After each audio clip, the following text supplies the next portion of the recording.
네, 이제 곧 예배가 시작됩니다. 우리 함께 기도하며 마음을 준비하십시다.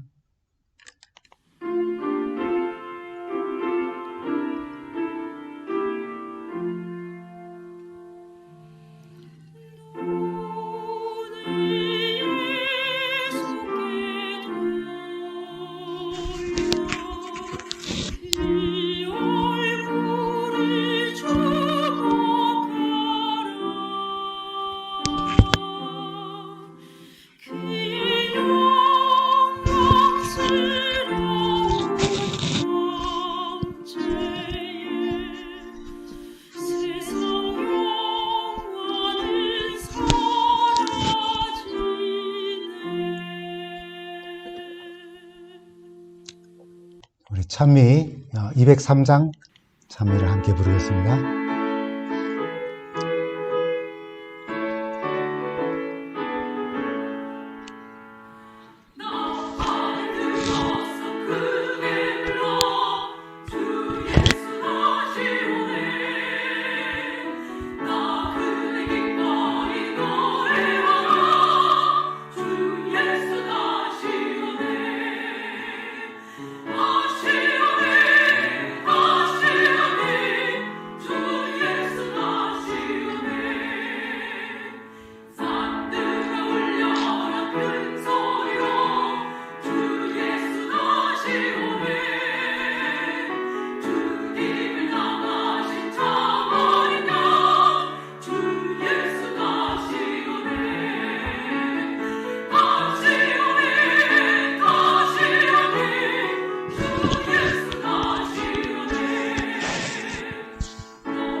우리 다 함께 기도하겠습니다. 참 좋으신 우리 하나님, 한 해를 돌아보며 우리가 연말 기도 주간의 시간을 가집니다.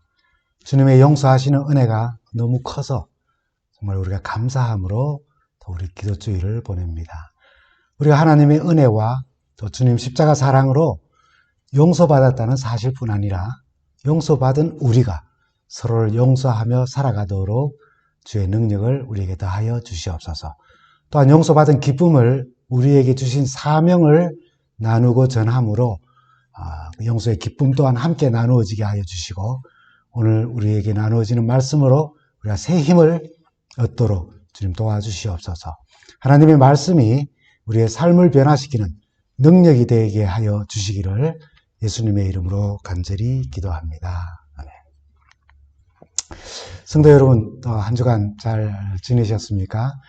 오늘 우리는 연말 기도주일 안식일을 또 보내면서 아모스 3장 7절과 계시록 14장의 말씀을 명상하며 세천사의 기별과 기별자의 삶이라고 하는 그런 제목으로 말씀을 좀 나눕니다. 세천사의 기별을 이렇게 30분 안팎의 말씀 속에서 다 다루기는 쉽지 않지만은 그래도 또 우리가 이미 기도록에 나와 있는 말씀을 통해서 충분히 살펴보았기에 제가 다시 한번 요약하는 의미로 좀 말씀을 드리려고 합니다. 여러분, 조선시대 암행어사 이야기 재밌게 보셨죠? 조선시대 비리를 예방하고 또 적발하기 위해 암행어사는 지방 관료들을 감찰하며 정확한 조세 부담이 잘 이루어지고 있는지, 또 착취와 또 불법과 부정부패를 관료들이 저지르고 있지는 않는지 그들의 정치와 그들의 삶을 감찰하는 역할을 하죠.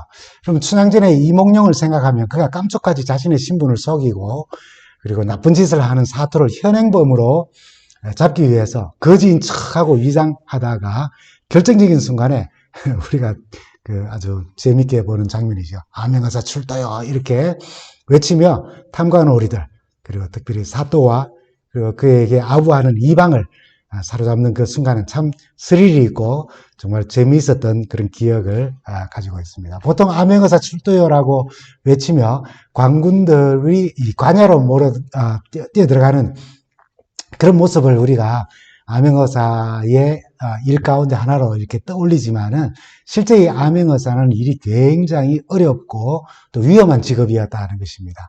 굶어 죽는 사람들도 있었고요. 암행어사로서 일하면서 자객의 습격을 받아서 생명을 잃기도 하고요.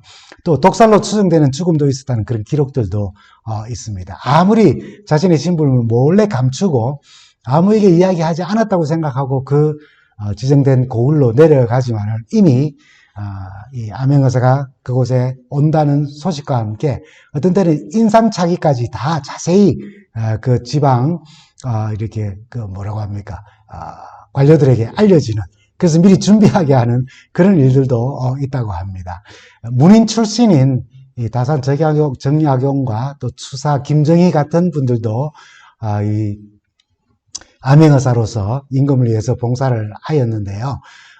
이들이 자기의 직무를 다 하고 난 뒤에는 이들로 인하여서 관직에서 쫓겨난 사람들이 나중에 세를 더하여서 나중에 이 두 사람, 다른 사람들도 포함하여서요, 다시 유배를 가게 하는 암행어사 출신이 또 그 일을 마쳤을 때는 유배를 가기도 하는 귀양살이를 하게 되는 것, 그것을 통하여서도 얼마나 이 직업이 어려웠는지를 알게 됩니다. 물론 이제 비밀리에 조사하고 감찰하여서 그들의 죄를 드러내고 또 징벌을 하는 목적이 있습니다. 그래서 이 제도는 참 필요한 일이기도 합니다.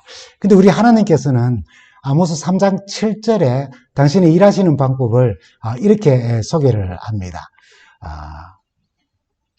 참으로 주 하나님은 당신의 비밀을 그 좋은 예언자들에게 미리 알리지 않고서는 어떤 일도 하지 않으신다. 주님은 우리의 죄를 적발하기 위해 암행어사처럼 활동하지 않으시고 다 알려주셔서 우리가 다 잘 준비되고 영원한 생명을 얻기를 원하신다는 그 마음이 아모스 3장 7절에 잘 묘사되어져 있습니다. 하나님께서는 각 시대마다 그 시대에 필요한 기별들을 보내주시고 그 시기에 닥쳐오는 위기와 그리고 여러 가지 어려움들을 잘 이렇게 준비하도록 하셨습니다. 노아는 방주에 들어오라는 기별을 전하였고요. 모세는 하나님의 말씀을 순종하고 하나님을 사랑하라고 하는 기별을 주었습니다. 또 여호수아는 자원하여 섬길 자, 곧 하나님을 선택하여 섬기는 것이 참신앙인이며 하나님의 백성들이라는 사실을 기별로 전하였고요. 갈멜산에서 엘리야는 두 바알과 하나님 사이에서 머뭇거리는 신앙을 하지 말라는 그런 기별을 전하였습니다.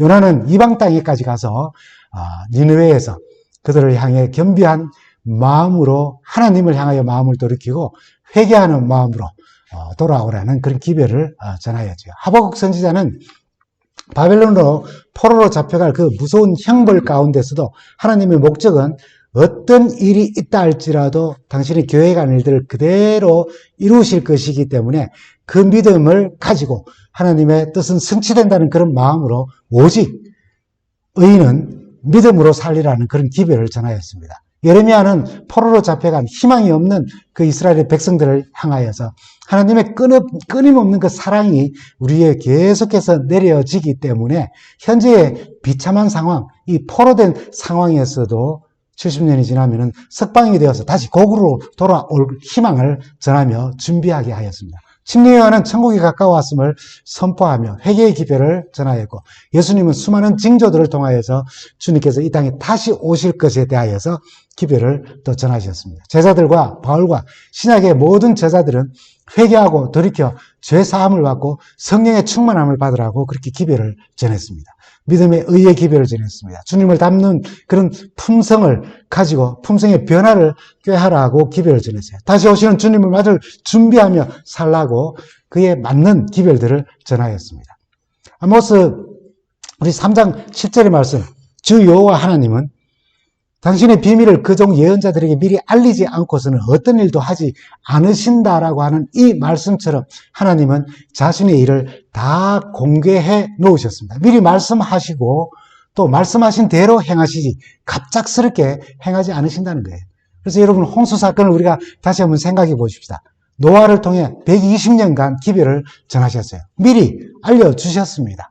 그들이 멸망당한 것은 느닷없이 일어난 그들이 알지도 못했던 물의 어떤 멸망을 그들이 알지 못했기 때문에 그것을 물을 준비하지 못해서 당한 것이 아니라 물이라는 매체가 분명히 그들을 멸하긴 하였지만은 진짜 그들이 멸망당한 이유는 느닷없이 일어난 홍수 때문이 아니라 미리 전하신 하나님의 기별을 다 듣고 또 구원을 얻을 방법을 다 알려주셨음에도 그 말씀을 경청하지 않고 순종하지 않고 불순종함으로써 그들이 멸망당하였던 것이죠. 홍수 가운데서 살아남을 길을 노아의 기별을 통해 경고하셨지만은 듣지 않고 순종하지 않은 것이 바로 멸망의 원인이었습니다. 예수님은 예루살렘 성을 보시고 멸망이 가까웠음을 아시고 피할 길을 알려주셨어요. 멸망에 가정한 것이 거룩한 곳에 선 것을 보거든 긴급하게 대피하여 생명을 보존하라고 말씀하셨습니다. 이 마지막 때에 우리에게 기별을 주시며 주의 재림을 잘 준비하여 맞게 하기를 주님은 원하셔요. 방주로 들어가려는 기별이 살아남을 길을 알리셨고 멸망에 가정한 것이 거룩한 곳에 서는 것을 보거든 긴급히 도망하라고 하신 것처럼 이 마지막 때 지금 이 마지막 세상을 살아가고 있는 우리 모든 세상 사람들에게 주님께서 이 땅에 다시 오시는 재림을 맞을 준비를 잘 하도록 말씀을 우리에게 주셨습니다. 물론 서로 사랑하라, 인내하고 참고 견디며 겸손하고 서로 용서하고 화목하며 친절을 베풀고 봉사하고 서로 섬기고 아끼며 이런 말씀들을 통하여서 우리의 품성의 변화와 함께 우리 하나님과 이웃을 섬기는 일도 마지막을 사는 우리에게 주어진 기별들 가운데 하나입니다. 그러나 이런 기본적인 기별들과 함께 특별히 마지막 때를 위한 기별이 계시록 14장에 기록되어져 있습니다. 계시록 우리 14장 6절에 있는 말씀을 함께 보겠습니다. 계시록 14장 6절입니다. 또 보니 다른 천사가 공중에 날아가는데 땅에 거주하는 자들 곧 모든 민족과 종족과 방언과 백성에게 전할 영원한 복음을 가졌더라라고요. 우리가 잘 알고 있는 새 천사의 기별이 이렇게 시작되어집니다. 이 기별은 온 세상에 알려져서 주님의 재림을 잘 준비하도록 하는 그런 기별이지요. 그렇다면 마지막 때에 사람들에게 결정적인 호소를 하는 그 새 천사는 과연 누구인가 하는 것입니다. 진짜 하늘의 천사들이어서 마지막 때는 우리가 지금은 볼 수 없었던 그 하늘의 존재인 천사의 모습을 진짜로 우리가 보고 그의 음성을 우리가 들을 수 있을 것인가 라고 하는 겁니다. 인류의 역사를 통하여서 하나님께서 구원사에게 이 지구상에 천사들을 시켜서 천사를 통하여서 복음을 전하는 일은 없으셨습니다. 기독교 역사를 통하여서 어떤 신앙 부흥도 또 어떤 전도 운동도 또 어떤 그 변화의 사역들도 천사에 의해서 주도된 일은 없었지요. 하나님은 사람을 통하여 복음을 전하셨습니다. 재림교회는 이 천사를 마지막 시대에 죄악된 세상을 향하여서 강력하게 복음을 전하는 하나님의 남은 무리, 신실한 주의 백성들을 상징하는 것으로 봅니다. 그러면 그 남은 자손, 남은 무리는 누구입니까? 요한은 이 기별을 전할 때에 교단이나 교파가 없었습니다. 그리고 교단의 교파를 또 언급하지 않았습니다. 그러니 여러 다양한 교단, 교파들이 자신들이라고 주장할 수도 있겠지요. 근데 진짜 그들이 과연 누구일까요? 계시록 14장 새 천사의 기별을 시작하며 특별한 무리가 소개됩니다. 바로 14만 4천이지요. 이 숫자는 상징적인 숫자이고 저는 이들이 바로 마지막 사명을 이룰 사명자들이라고 생각을 해봅니다. 사도 요한이 반모섬에서 계시를 볼 때에 그는 이 14장을 기록하기 전 13장을 기록하기까지 하나님의 교회와 하나님의 백성들이 온갖 공격을 받고 핍박을 받는 그런 세력들을 보며 아마 깊이 낭망하였을지 모릅니다. 그러나 요한계시록 14장에서 공중을 날며 영원한 복음을 전하고 세상을 향해 경고하는 이 세 천사의 강력한 모습을 보면서 그 마지막 사명을 이룰 신실한 하나님의 백성들이 나타날 것이라고 하는 것을 14장 1절을 통하여서 5절까지 읽으며 얼마나 간절히 기도하였겠습니까? 초대교회 수많은 신실한 그리스도인들이 목숨을 버리면서 하나님 편에 섰던 것처럼 계시록 14장 1절부터 5절에 세상 마지막에 이 기별을 따라 살며 이 기별을 전하는 하나님의 신실한 백성들이 나타나고 그 사명을 완수하여 세상 사람들이 주님의 재림을 잘 맞을 것을 생각하며 얼마나 하나님께 감사하며 또 찬양 돌렸을까요? 계시록 14장 1절과 4절과 5절을 보면은 먼저 기별자들의 삶을 이렇게 묘사하고 있습니다. 또 내가 보니 보라 어린 양이 시온산에 섰고 그와 함께 14만 4천이 서 있는데 이 사람들은 여자와 더불어 더럽히지 아니하고 순결한 자라 어린 양이 어디로 인도하든지 따라가는 자며 사람들 가운데서 속량함을 받아 처음 익은 열매로 하나님과 어린 양에게 속한 자들이니 그 입에는 거짓말이 없고 흠이 없는 자들이더라라고요. 어느 교단과 교파를 이야기하는 것이 아니라 유혹과 고난 가운데서도 신앙과 믿음과 정절을 지킨 각 사람들을 말하고 있는 것입니다. 그들은 어린 양, 예수께서 가시는 곳이면 어디든지 따라가는 사람들입니다. 그들은 하나님과 어린 양에게 드려지는 첫 열매로서 구원받은 사람들이에요. 그들의 입에는 거짓말을 찾을 수가 없고 그들에게는 흠잡을 데가 없는 사람들이라고 말하고 있습니다. 이들이 바로 마지막 때에 세 천사의 기별을 전하는 사람들입니다. 그들의 삶의 특징 자체가 바로 세상을 향한 기별이 되고 그러니 그들이 전하는 말로 전하는 입으로 전하는 그 기별은 얼마나 힘이 있겠습니까? 재림교회는 하나님의 신실한 백성으로서 우리가 계시록 14장의 세 천사의 기별의 전달자로 부름을 받았다고 우리는 믿습니다. 그러나 재림교회에 소속되었다고 기별자라는 말이 절대로 아닙니다. 유혹과 고난 가운데서 삶이 어떻게 될지 모르는 그런 고난 가운데서도 신앙과 믿음의 정절을 지키며 정말 어려운 가운데서도 어린 양 곧 예수께서 가시는 곳이면 어디든지 따라가며 하나님과 어린 양에게 드리는 첫 열매로서 구원받은 자들로 그 확신 가운데 살면서 입에는 거짓말을 담지 않고 그들에게 흠잡을 수 없는 삶의 징표들이 있기에 기별자로서 그 사명을 이루게 되는 것입니다. 그냥 우리에게 주어진 사명이면 누군가 할 거야가 아니라 이 기별 자체는 세상을 향하여서 전하라고 우리에게 주어진 기별이라면은 먼저 사명자로서 이 기별에 맞는 삶을 또한 우리가 살아야 하는 것입니다. 우리의 삶이 어떠해야 하는가 하는 큰 도전을 이 기별은 우리에게 줍니다. 우리가 바깥으로 나가서 이 기별을 전하기 전에 과연 너는 이 사명에 맞는 삶을 살아가고 있느냐라고 하는 질문을 이 사명이 우리에게 던진다는 것입니다. 그러면 세천사의 기별은 무엇을 말합니까? 요한계시록 14장 6절부터 13절에 잘 기록되어져 있습니다. 여러분 말씀을 우리가 다시 한번 보면요. 또 보니 다른 천사가 공중에 날아가는데 땅에 거주하는 자들 곧 민족과 종족과 방언과 백성에게 전할 영원한 복음을 가졌더라고요. 7절에 보면은 그가 큰 음성으로 이르되 하나님을 두려워하며 그의 영광을 돌리라. 이는 그의 심판하실 시간이 이르렀음이니 하늘과 땅과 바다와 물들의 근원을 만드신 이를 경배하라 하더라. 6절을 보면은 분명히 천사는 온 세상에 전할 영원한 복음을 가졌다고 이야기하고 7절을 보면은 그 내용이 복된 소식이라고 하기에는 조금 다른 경고의 말씀이 거기에 기록되어 있음을 우리는 보게 됩니다. 두려워하라고 경고합니다. 창조자 하나님께 영광을 돌리라고 권고합니다. 심판이 있으니 하늘과 땅과 바다와 물들의 근원을 만드신 이를 경배하라고 잘 예배하라고 그렇게 경고의 기별로 전합니다. 그래서 천사는 영원한 복음을 가졌다고 해요. 이 복음과 경고의 기별 둘 사이에는 어떤 연결이 될까요? 우선 여러분 영원한 복음, 기쁨의 좋은 소식은 과연 무엇입니까? 누가복음 2장 10절부터 11절에 이런 말씀이 있습니다. 천사가 이르되 두려워 말라 보라 내가 온 백성에게 미칠 큰 기쁨의 좋은 소식을 너희에게 전하노라. 다시 말하면 복음을 너희에게 전하는데 11절에 이렇게 말하죠. 오늘 다윗의 동네에서 너희를 위하여 구주가 나셨으니 곧 그리스도 주시니라 하는 것입니다.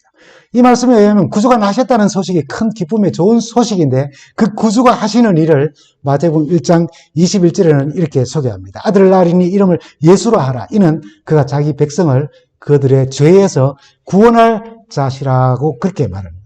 결국 우리를 구원하기 위하여서 우리 주님께서 이 땅에 오신 것이 바로 복음이라는 것입니다. 예수 그리스도 자신이 우리에게 복음이라는 거예요. 예수의 십자가 사랑, 그 희생으로 우리 모두가 구원을 얻는다는, 그것을 믿는 믿음으로 우리가 구원을 얻는다는 사실은 시대가 변해도 변함이 없는 영원한 복음인 것입니다. 그러므로 이 새 천사의 기별은 이 영원한 복음, 구원의 복음이 전하여질 때에 그 복음을 받아들이고 그 복음을 접하게 될 때에 하나님을 두려워하고 하나님을 예배하고 그분께 영광을 돌리며 세속화된 그 바빌론 교회에서 나와서 짐승의 표를 받지 말고 하나님의 인을 받으라는 그런 기별입니다. 새 천사까지 다 합치면 그런 기별이에요. 오늘 이 기별이 우리를 통해서 세상에 전해지는 그런 기별이지만은 먼저 우리 자신에게 적용하는 시간이 되면 참 좋겠습니다. 그래야 우리가 이 새 천사의 기별을 우리가 먼저 인지하고 그 기별대로 살며 언젠가 우리가 하나님의 부르심을 받아서 세상을 향해서 나갈 때 그 기별을 힘있게 전할 수 있게 되지 않겠습니까? 첫째 천사의 기별을 우리가 조금 전에 읽었는데 그걸 다시 요약하려면 이렇게 말할 수 있습니다. 첫째는 하나님을 경외하라는 겁니다. 하나님을 경외한다는 것이 뭐 갑자기 깜짝 놀라는 그런 무서워하는 것이 아닙니다. 도둑질하다가 인기척을 듣고 깜짝 놀라고 그런 상황이 무서움입니다. 두려움입니다. 이런 상황을 말하는 게 아니에요. 하나님을 경외한다는 것은 두려움이라고 하는 감정이 그 안에 포함은 되어져 있습니다. 전도서 12장 13절은 우리에게 이렇게 말씀합니다. 일의 결국을 다 들었으니 하나님을 경외하고 그의 명령들을 지킬지어다. 이것이 모든 사람의 본분이라고요. 하나님을 경외하는 것은 그 명령을 지키는 것이라고 말하는 것 같은 겁니다. 하나님을 경외하는 사람은 하나님의 명령에 순종하는 삶으로 나타납니다. 이것이 모든 사람의 본분이라고 그랬어요. 말씀에 순종함으로 그분을 경외함이라는 그런 말이라는 거예요. 도둑질하다가 들킬 때에 깜짝 놀라 무서워하는 것. 그러면서 계속 도둑질하는 것. 그것이 경외하는 것. 그것이 두려워하는 것이 아니라는 겁니다. 하나님을 경외하는 자들은 하나님의 말씀에 순종하는 자들인 것입니다. 첫째 천사의 두 번째 기별은 이렇게 말할 수 있어요. 하나님께 영광을 돌리라. 교회 안팎에서 영광이라는 단어를 참 많이 씁니다. 근데 이해하기에는 조금 쉽지 않은 단어입니다. 영광이라는 단어는 빛, 광채, 가치, 명성, 영예 이런 다양한 의미를 가집니다. 이 단어의 뜻으로 이해하면 인간이 가까이 갈 수 없는 빛과 광채를 가지신 분으로서의 하나님. 그래서 모세를 바위 틈에 두시고 그리고 못 보게 하고 지나가신 하나님. 그분의 가치와 그분의 명성과 그분의 명예를 인정하는 것. 그런 것들을 우리는 영광이라고 말할 수 있어요. 그러나 중요한 것은 영광의 본질은 우리가 드리는 것의 의미로 지금 영광을 돌리라고 했지만은 사실은 하나님께 속한 고유한 것입니다. 이사야 6장 3절에 이렇게 말씀하셨어요. 거룩하다, 거룩하다, 거룩하다. 만군의 여호와여, 그의 영광이, 그분의 영광이 온 땅에 충만하다 그랬어요. 우리가 영광을 돌려서 영광스러운 것이 아니라 그분의 이미 가지고 있는 영광이 온 땅에 충만하다는 것입니다. 시편 19편 1절에는 하늘이 하나님의 영광을 선포한다 그랬어요. 하나님의 영광을 하늘이 선포한다고요. 그러므로 하나님에게서 영광이 제거되면 더 이상 하나님이라고 할 수 없습니다. 그래서 우리의 삶에 대해서 고린도전서 10장 31절은 이렇게 권고하죠. 그런즉 너희가 먹든지 마시든지 무엇을 하든지 이미 하나님의 존재 속에 포함되어져 있는 하나님의 영광을 위하여서 하라는 것입니다. 이사야 42장 8절에는 이렇게 말합니다. 나는 여호와니 이는 내 이름이라. 나는 내 영광을 다른 자에게, 내 찬송을 우상에게 주지 아니하리라. 영광을 받아 마땅하신 분에게 영광을 돌리지 않기 때문에 이렇게 말씀하시는 거예요. 나는 내 영광을 다른 자에게, 내 찬송을 우상에게 주지 않는다고요. 근데 사람들이 그렇게 하지 않으니 사도 바울은 고린도전서를 통하여서 우리 모든 사람의 기본적인 본분으로서 하나님께 영광을 돌리는 것이 마땅하다고 그렇게 이야기를 하는 것입니다. 그러면 어떻게 하나님이 가지고 계신 하나님의 고유의 영광을 우리가 그대로 하나님께 돌려드릴 수 있을까요? 영광을 그렇게 드릴 수가 있을까요? 하나님께서 우리에게 주신 계명, 말씀들을 통해서 우리는 한 예로 생각해 볼 수 있습니다. 하나님 외에 다른 신을 섬기지 않는 것입니다. 그게 하나님께 영광을 돌리는 거예요. 하나님을 섬긴다고 하면서 우상을 겸하여 섬기지 않는 것, 그것이 바로 하나님께 영광을 돌리는 일입니다. 하나님의 이름을 함부로 부르지 않는 것, 안식일을 기억하여 거룩히 지키는 것, 그것이 바로 하나님께 영광을 돌리는 거예요. 부모를 공경하는 것, 살인하지 않는 것, 간음하지 않는 것, 도둑질하지 않으며 이웃에게 불리한 정은, 거짓 정은 하지 않는 것, 이웃의 소유를 탐하지 않는 이런 삶이 하나님께 영광을 돌리는 삶이라는 것을 우리는 생각해 보게 됩니다. 이것이 기별자로서 기별이 우리의 입술을 통하여서 전해지기 이전에 먼저 우리의 삶에 실천되어져야 하는 그런 내용이기도 합니다. 첫째 천사의 기별 중에 또 세 번째는 하늘과 땅과 바다와 그 물들의 근원을 만드신 이를 경배하라는 말씀입니다. 이 말씀은 출애굽기 20장 11절 10계명 중에 넷째 계명에 말씀하신 그런 내용입니다. 8절부터 있는 말씀이지만 11절에 보면 이는 안식일을 기억하여 그렇게 지키라 하신 후에 이는 여섯 동안 나 여호와가 하늘과 땅과 바다와 그 가운데 모든 것을 만들고 일곱째 날에 쉬었음이라 라고 말씀하셔서 안식일 준수의 의미 가운데 하나로 하늘과 땅과 바다와 물들의 근원을 만드신 이를 경배하는 것이 바로 안식일의 의미 가운데 하나라고 그렇게 이야기해요. 먼저 우리의 안식일의 의미를 깊이 되새겨야 할 겁니다. 9시 반부터 12시까지 안식일이 교회에 있다는 사실이 아닙니다. 하늘과 땅과 바다와 물들의 근원을 만드신 이를 예배하며 모든 것이 하나님으로부터 왔다는 사실을 알고 하나님 앞에 겸손해지고 하나님께서 그러므로 모든 것을 다 채워주셨다는 사실에서 감사하고 기뻐하는 날이 바로 안식일이라는 거예요. 지금 나의 안식일이 나의 삶에 어떤 영향을 미치는 날인지 한번 생각해 보면 참 좋겠습니다. 우리 첫째 천사의 네 번째 기별은 이렇게 묘사됩니다. 심판하실 시간이 이르렀다고요. 이는 주님의 재림이 가깝다는 기별입니다.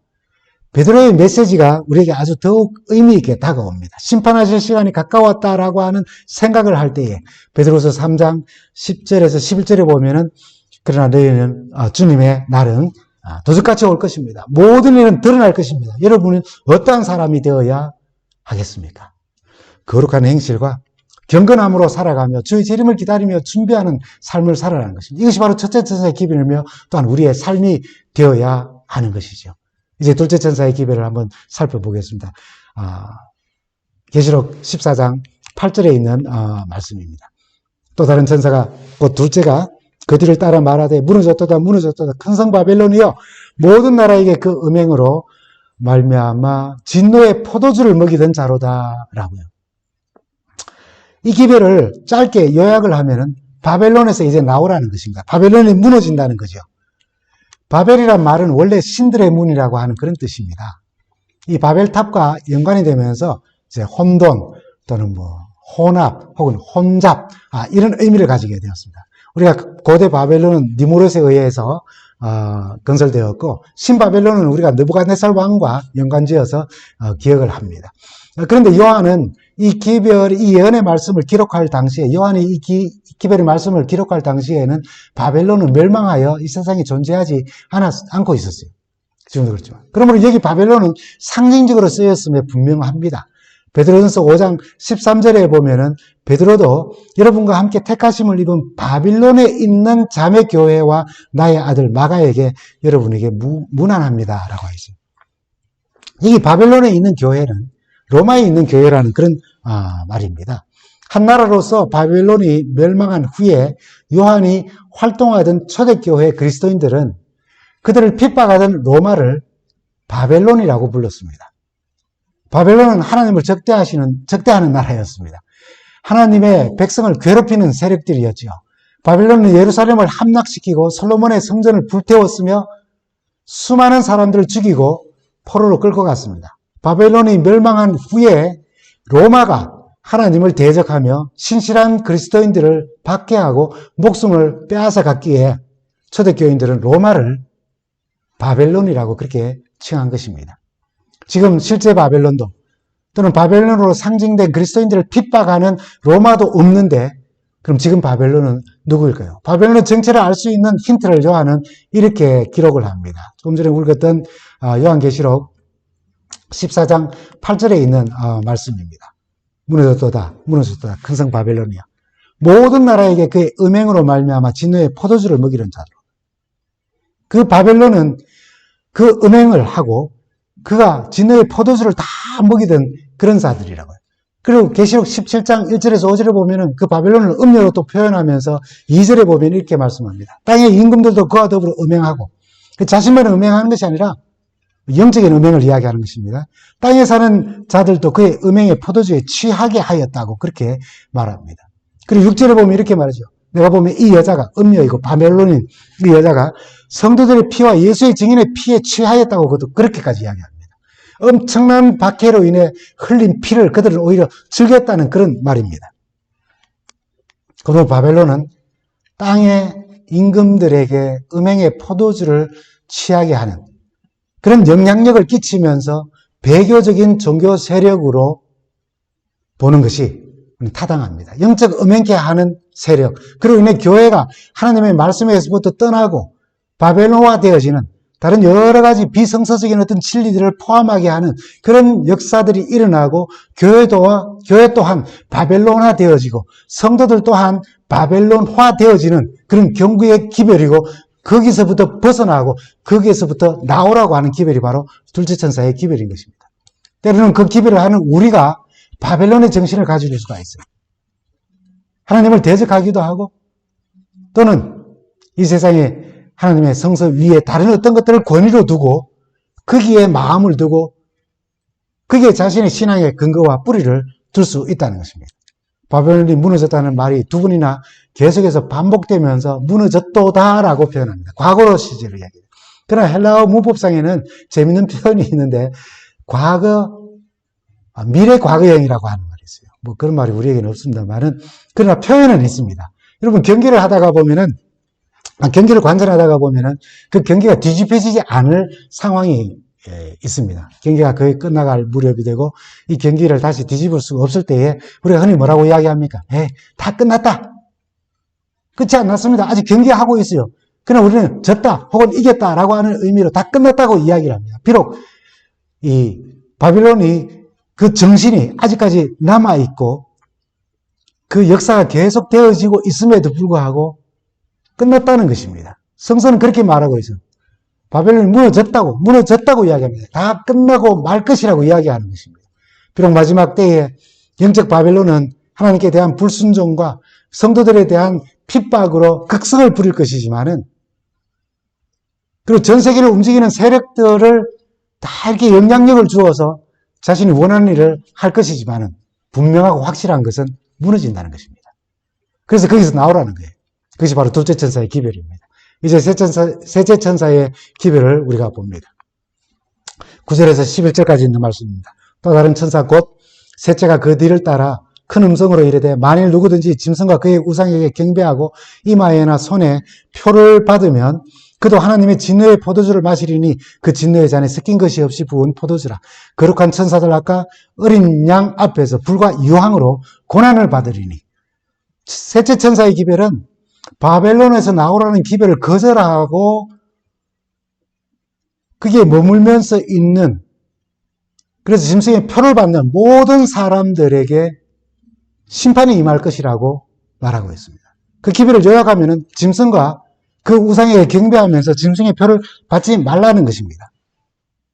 여러분, 둘째 천사가 바벨론에서 나오라는데 그 기별을 거절하며 바벨론에 머물면서 거기에서 살아가기 위하여 짐승과 그 우상에게 경배하고 그리고 그의 뜻을 따라 사는 사람들은 결국 무서운 유황과 불의 심판을 하나님으로부터 받게 될 것이라는 경고의 기별인 것입니다.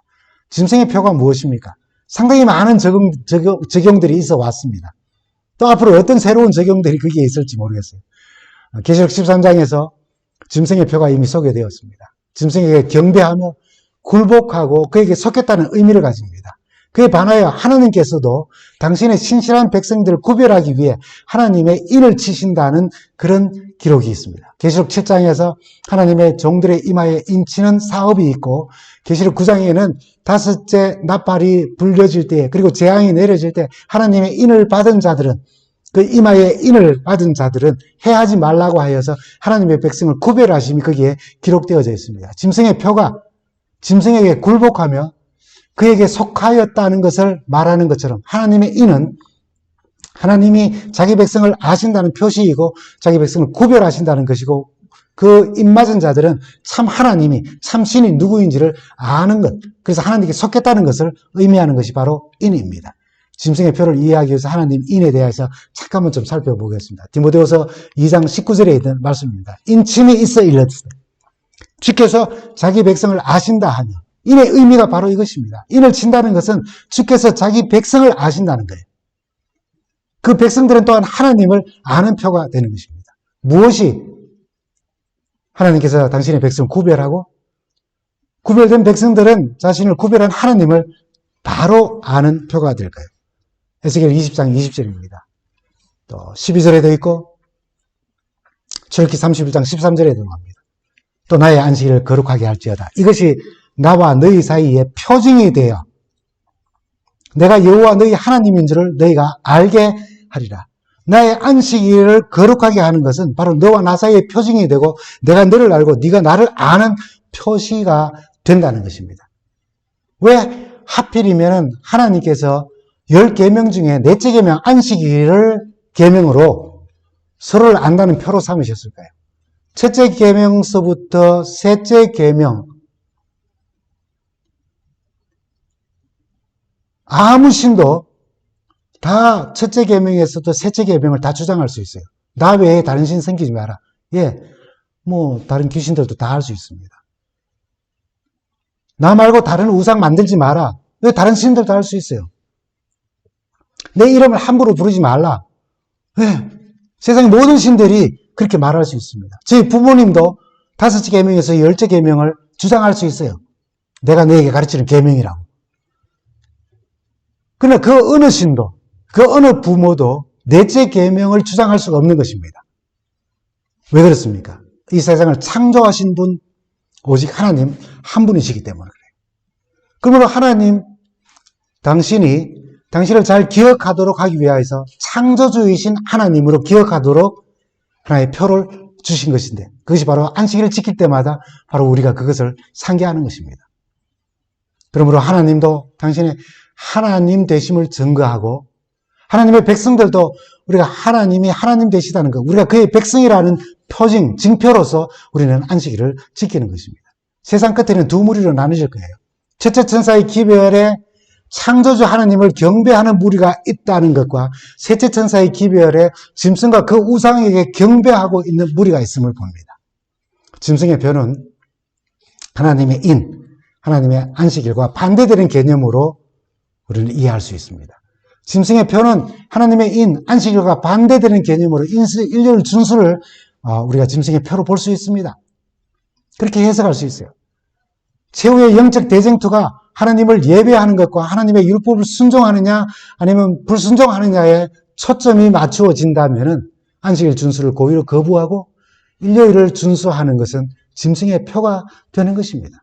계시록 13장 15절에는 짐승의 우상에게 경배하지 않는 자는 다 죽이게 하고 17절에는 짐승의 표를 받지 않는 자들은 매매를 할 수 없게 한다. 이 매매는 모든 경제 활동을 의미합니다. 그러니 살아갈 수가 없는 거예요. 그래서 계시록 14장에는 세 천사의 기별을 이렇게 결론을 맺습니다. 요한계시록 14장 2절에 있는 말씀입니다. 12절에 있는 말씀입니다. 성도들의 인내가 여기 있나니 저희는 하나님의 계명과 예수 믿음을 지키는 자니라라고요. 이 무서운 대쟁투의 막바지에서 하나님의 진실된 성도들이 당하는 고통은 아주 극심할 것이기 때문에 짐승의 표를 거절하면은 매매, 어떤 경제 활동도 못하고 짐승의 표를 거절하는 사람들, 표를 받지 않는 사람들은 다 죽임을 당하게 할 것이기 때문에 목숨까지 내놓아야 할 상황도 하나님의 신실한 백성들에게는 온다는 것입니다. 그렇기 때문에 그들에게 절실히 필요되는 것은 바로 인내인 것입니다. 그럼에도 대쟁투의 초점이 목숨을 건 예배의 문제와 하나님의 율법을 수호하는 것이기 때문에 하나님의 말씀에 순종하느냐 불순종하느냐의 문제이기 때문에 그들은 하나님의 계명을 충성스럽게 지키며 예수 믿음, 예수를 믿는 그 믿음을 위기와 고난이 온다고 하여도 저버리지 않는다는 것입니다. 이제 세 천사의 기별을 요약을 하면 이렇게 요약할 수 있습니다. 첫째 천사는 창조주 하나님을 경배하며 그에게 영광을 돌리며 심판, 재림을 준비하라는 것입니다. 두 번째 천사는 무너지는 바벨론에서부터 나오라는 거예요. 그 혼잡한 신앙 버리라는 거예요. 그 혼잡게 하는 그런 종교로부터 나오라는 것입니다. 세 번째는 짐승과 그 우상을 경배하면서 짐승의 표를 받지 말라는 것입니다. 이 땅에서 잘 살아보겠다고 짐승과 그 우상을 따르며 경배하고 예배하면서 그렇게 살지 말고 빨리 하나님의 인을 받으라고 그 기별을 전하는 거예요. 그래서 짐승의 표를 받고 짐승과 함께 짐승을 따르고 살면서 하나님의 인을 받으라고 우리는 기별을 전할 수가 없는 것입니다. 여러분 오늘 교과에서도 나왔지요. 사단의 본성 가운데 하나가 뭡니까? 예수 그리스도를 성전 꼭대기에 올라 천하만국을 보게 하고는 뭐라고 합니까? 내게 절하라고. 그럼 이게 다 주겠다고. 짐승과 그 우상을 경배케 하는 그 사단의 사상. 그것이 예수 그리스도를 통하여서도 나타났어요. 드러났던 것입니다. 새 천사의 기별로 이 세상에 대한 하나님의 호소는 끝이 날 것입니다. 그 기별을 어떻게 받아들이느냐 또는 거절하느냐로 사람들의 운명은 영원히 결정지게 됩니다. 그 호소를 거절하는 자들에게는 바로 이어서 15장부터 계속되어지는 마지막 7재앙이 임하기 때문이에요. 그러므로 이 새 천사의 기별과 새 천사의 기별을 전하는 사명이야말로 얼마나 중요하고 간절한 것인지 우리가 잘 이해를 해야 합니다. 새 천사의 기별은 그 기별을 시작하면서 기별자들의 삶을 말하였습니다. 이 기별의 결론인 요한계시록 14장 12절에서는 다시 기별자들의 삶을 요약을 합니다. 다시 한번 읽어보면 좋겠습니다. 성도들의 인내가 여기 있나니 그들은 하나님의 계명과 예수에 대한 믿음을 지키는 자들이라고요. 우리는 예수님을 믿음으로 구원을 얻었고 그래서 기쁨으로 하나님의 계명을 지키는 사람들입니다. 여전히 불완전하며 유혹의 약한 모습을 우리가 보일 수 있습니다. 그래서 이 새 천사의 기별이 먼저 우리의 삶으로 나타나는 일에 큰 도전이 되기도 합니다. 그래서 이 기별을 전하는 사명 때문에 힘겨울지라도 주께서 주시는 능력으로 견디고 참으며 주님과 함께 성령님의 도우심을 힘입어 우리의 신앙도 넉넉히 승리하고 사명도 이루는 성도들이 되어서 지금 이 자리에 우리가 함께 있는 것처럼 우리 사랑하는 모든 사람들과 함께 다 함께 주님을 맞는 그 기쁨을 우리 모두가 누리게 되기를 간절히 바랍니다. 감사합니다.